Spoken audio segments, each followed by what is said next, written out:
We acknowledge that we are on Treaty 6 territory, the gathering grounds of many diverse First Nations, Métis, and Inuit peoples whose footsteps have marked this land and whose presence continues to enrich our vibrant community. Hello and welcome back to Research Recasted, the Knowledge Mobilization podcast. I'm your host, Kelsey Johnston, and today we are joined by Dr. Arka Mukherjee. Dr. Arka Mukherjee is an assistant professor in the Department of Decision Sciences at MacEwan University. He teaches operations management and courses in business intelligence. His research focuses on analyzing strategic decisions and complex data. Prior to joining academia, Arko had 10 years of experience as an enterprise resource planning consultant.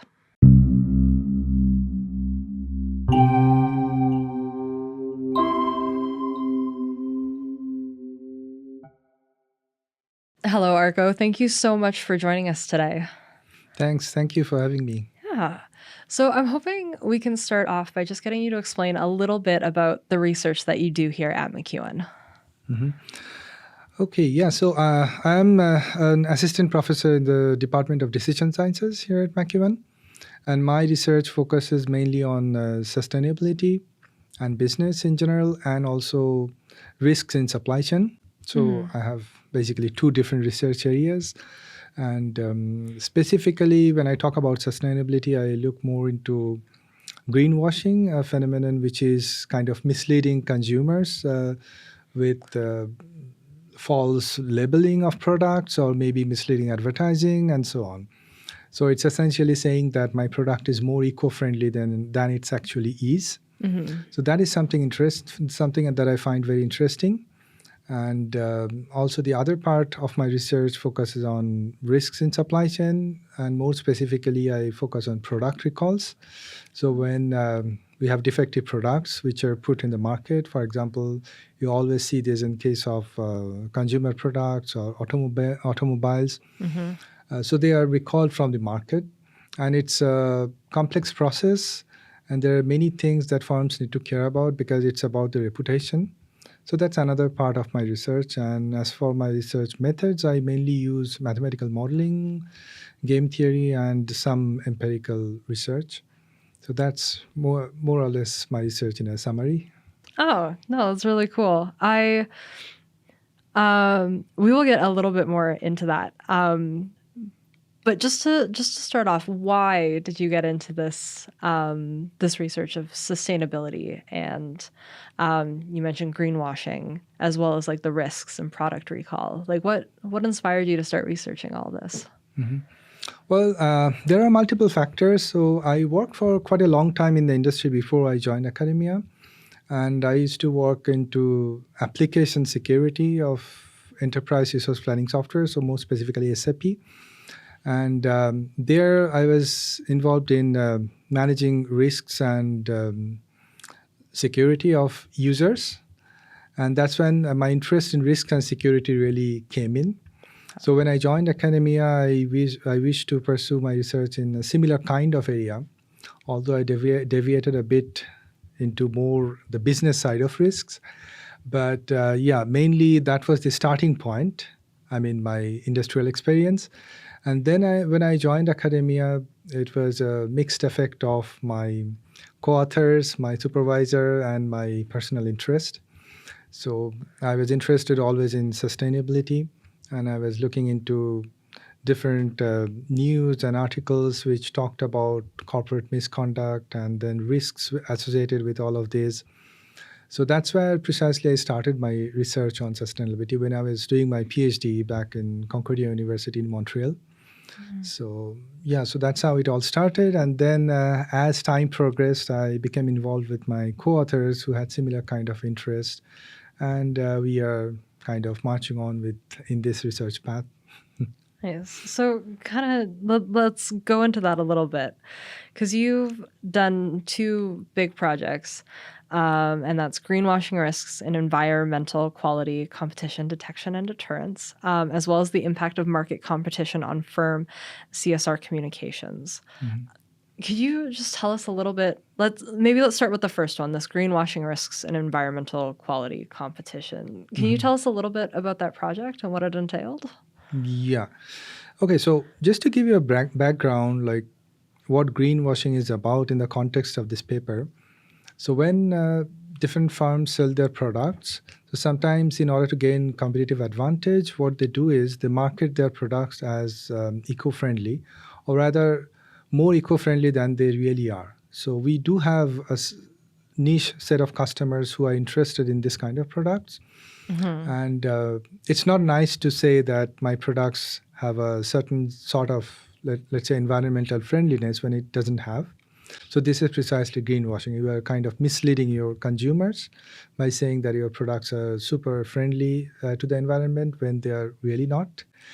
And this paper was targeted towards this kind of actions of the firms. So what we considered was a duopoly market where there are two main firms in the market, and they compete based on their actual environmental quality, and then they also greenwash in some way, like they either mislead the consumers by advertising, or it can be eco-labeling, something like that. So the questions were, in such a scenario, when one firm is greenwashing, what should the other firm do? Like, it will be inclined to do greenwashing as well, just to keep up with the competition. So we created a model, a mathematical model here in this case, and then we studied what happens to the actual quality levels of the firms, like the environmental quality, and what happens to greenwashing when they're like what kind of decisions they make. So of course there is no data in this case. It was more of a theoretical paper. Okay. So we had quantitative ways to measure greenwashing and let's say the actual quality in terms of some model parameters. What is counterintuitive was that we saw that in a market where greenwashing is allowed, the actual environmental quality was also elevating from the firms. So it's like saying, allow them to cheat and they will do better with their environmental qualities, which is very counterintuitive. So we are still trying to expand more on this research and find out with real data, some empirical research, like what kind of support we have, because this is like just a theoretical model that we used here. And we also say that the firms may have potential penalties if they do greenwash and get caught. So that's another aspect of this paper. So and we saw that in fact when this chances of getting caught is very high, that regulates the market, that reduces the propensity of greenwashing and all. But imposing a very high penalty is also not very good. That's what one of the findings of this paper was. So that kind of takes the firm out of the market. So that's very, like from a policy perspective, it gives you a picture of what kind of penalties we are looking at. And there are many, many parameters associated with it, which is not a part of this model. So if you want to get those insights from data, that's another question and another set of parameters that we need.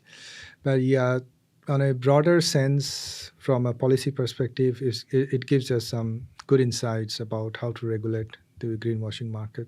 And then, so you said that you used a mathematical model for a theoretical paper. Yeah. I'm just kind of curious. Could you kind of explain a little bit more? Like, I don't know if this is easy to explain, but what does a mathematical model look like in this sort of situation? Yeah, so it's mostly, I should say, follows from economics, because we use game theory in this paper. Okay. And game theory is something where we have multiple players associated, and each one of the other players' decisions affected my payoffs. So in this case, if I'm a firm who is making profit from selling those products that I spoke about, then the other firms' decisions, like their prices that they said, the qualities that the environmental qualities that they are looking for or aiming for, all those things will affect my payoffs, like the profits, because they can gain a certain sort of market if they reduce their price, or they can gain a market, like they can take my market if they improve their quality and things like that. So it's essentially when my strategies affect my competitors' strategies, and we can formulate it using, let's say, a demand function from economics, and then we formulate a profit function based on some prices and so on. we end up with a game theoretic model where we'll find optimal policies or equilibrium policies, as we call them.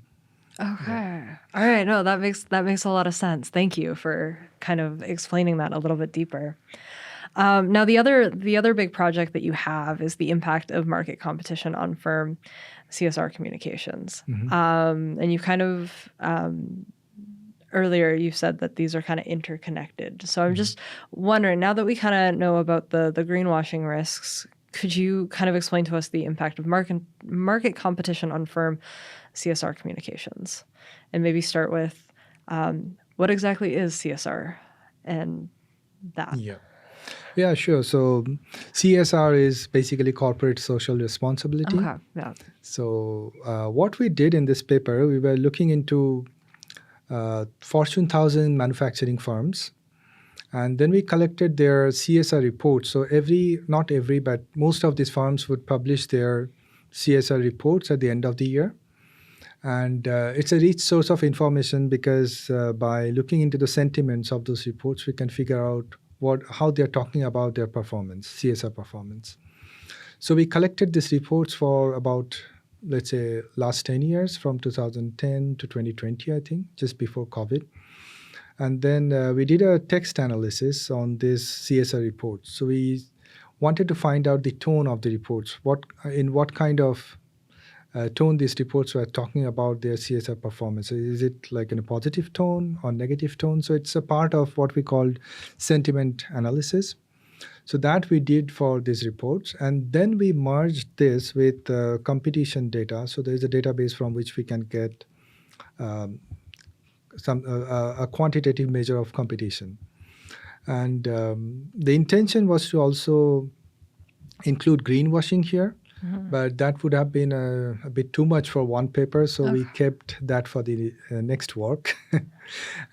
So here, what was interesting is that we found that the firms, when there's a very high competition, they tend to refrain from having a very positive tone or speaking loudly about their CSR performance, especially when the firms, they are doing very well in terms of finances. Like they have good financial performance.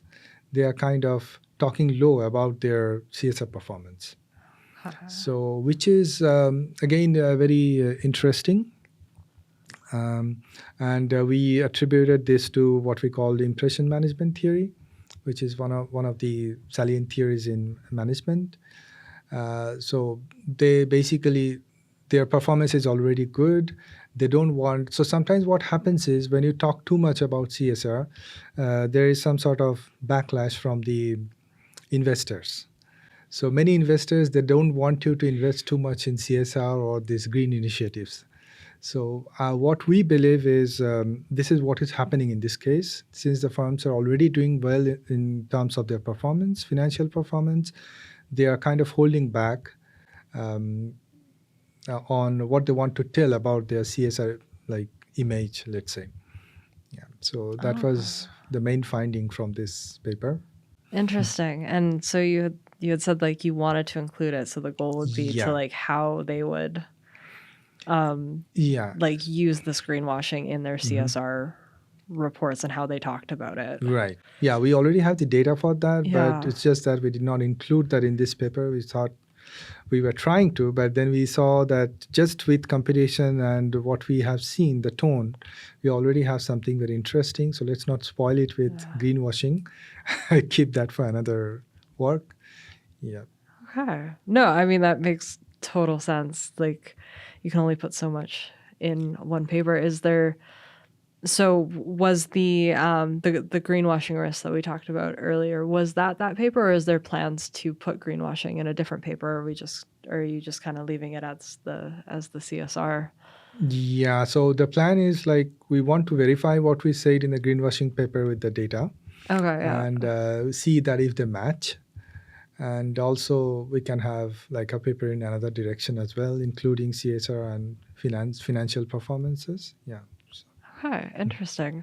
I'm also curious because before you had mentioned that you do a lot of work in or research in product recalls. Is there like an example of something that you've like worked on? in that regard? Yeah, Any actually, research? my PhD thesis was on Yeah. product recalls. Oh, Yeah. okay. So I Interesting. did work on several papers, 3 or 4 in this Yeah. area. Okay. Yeah. Wow. So I guess I'm just to kind of like narrow this down. I'm kind of interested in what you study in regards to product recalls because I think we've all kind of been a part or we've had like a car product recalled sent to us. So we kind of all know what that is, but I'm just curious, what do you study in regards to that? okay, yeah. So there are many aspects. Like when you are looking at a product recall and you are a firm, one of the main things that you would want to do is to protect your image, because that's the thing that hurts most. Like if your brand image goes down, it takes a long time to gain back your reputation and also the consumer trust. So one way of doing it is using advertising. And we have seen in the marketing literature as well as in supply chains that firms, they use advertising very tactically to mitigate these effects of product recall.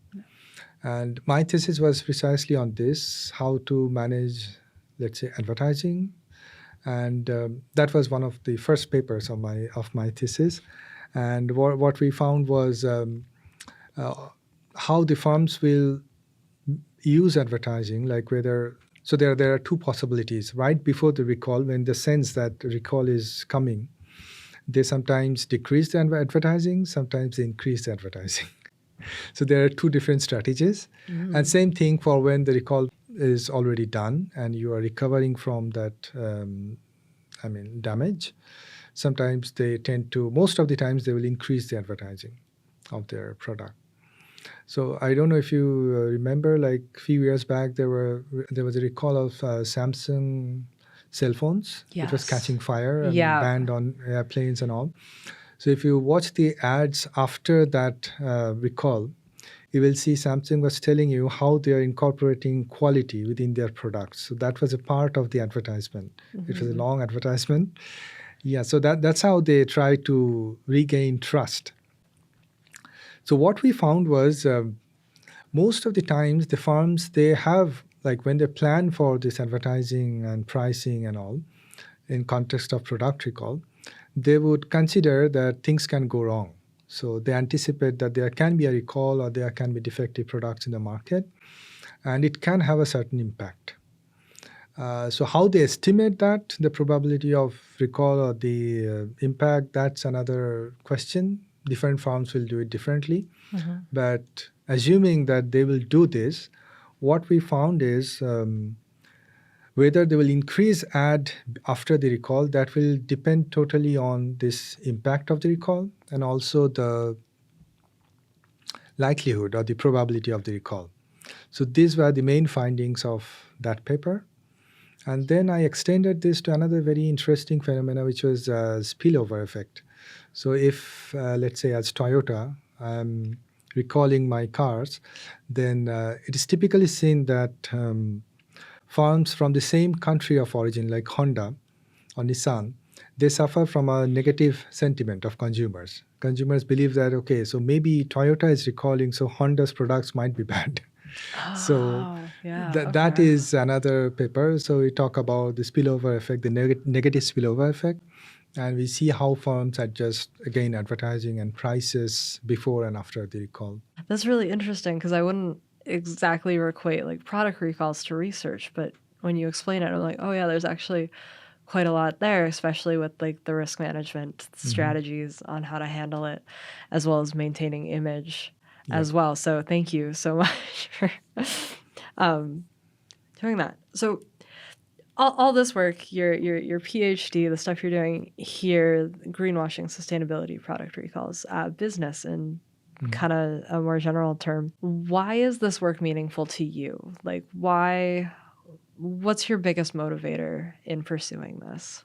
Okay, so of course, one of the motivators was my background, as I told you. Yeah. So I used to work with what is called GRC in ERP systems, which is governance, risk, and compliance. So I guess I already started in academia with a mindset that I have to make things right in terms of risks and maybe corporate misconduct or things like that. So that was one thing.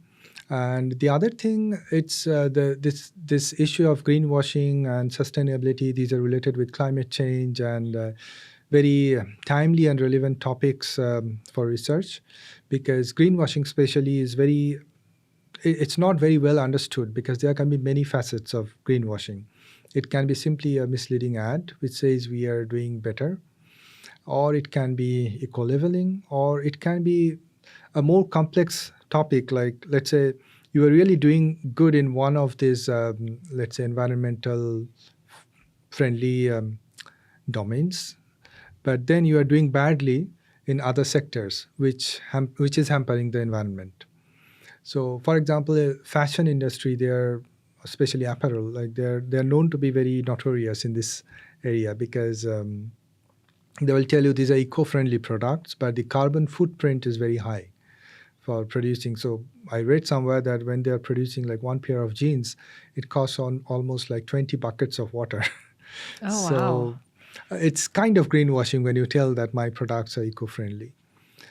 And the other thing is, because I also have a background in supply chain, so I was interested in seeing what kind of information is flowing in the chain. So if I am a retailer, for example, I would, and let's say I focus on sustainability, I market myself as a sustainable retailer. So I would want my suppliers or the manufacturers to be something similar. Now, when my manufacturer starts greenwashing, I might be tempted to buy their products and keep them and sell them, but then I am a part of the bad thing that they are doing. So how do I control this? How do I manage these kind of things as a supply chain leader? So this is another aspect which really prompted me to think about research in this area. And and also if you look back in 2024, there was a bill that was tabled in Canada, the C59, I think. So it was about greenwashing and how to stop greenwashing, and they have different levels of penalty that was mentioned for different types of misconducts. Yeah, so that's mainly about it. I think you kind of answered this with your like the response you just gave, but why, like, what makes this work like relevant today? Like, how do you see your research being kind of applied like in the world in the future? Yeah, so again, there are two things. One is the consumer's perspective, the other one is a policy perspective. So as consumers, my intention is to educate people on how corporate misconduct can be harmful for you.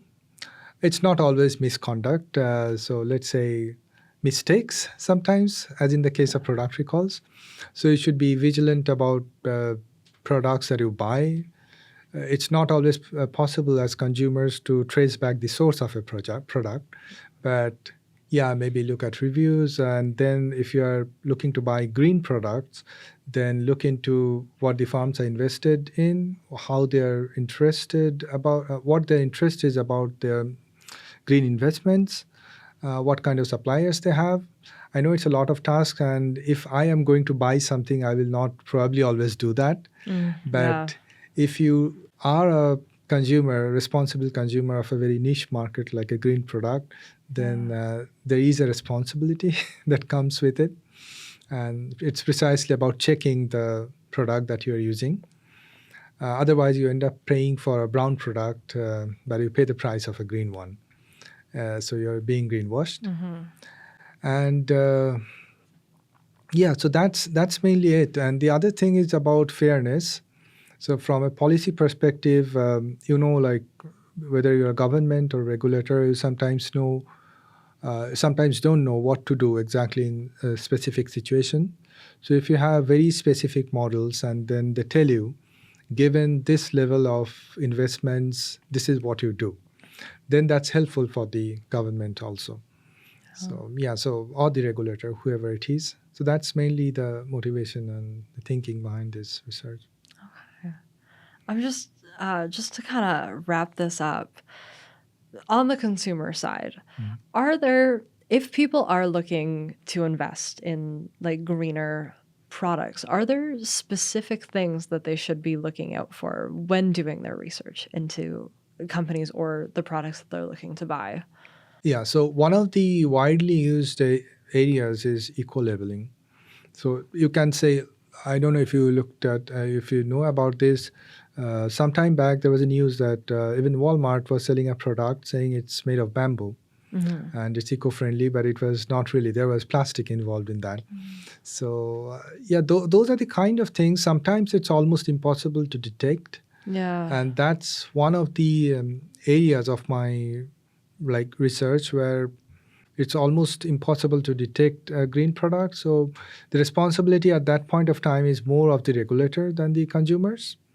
But still, if some company has a good sort of brand image and it keeps on producing only green products, let's say for a long time, and it has a reputation, maybe go for that one as a consumer. Okay. But then, do your own research. That's what I would say. Yeah. So there is no one single answer to what kind of research, because it depends completely on what product you're buying. Okay, yeah, fair enough. So yeah, that's mainly it. Okay, well, thank you so much for joining us today and talking us through some of your research here. Yeah, thank you. Thanks, Kelsey. Thanks for having me again.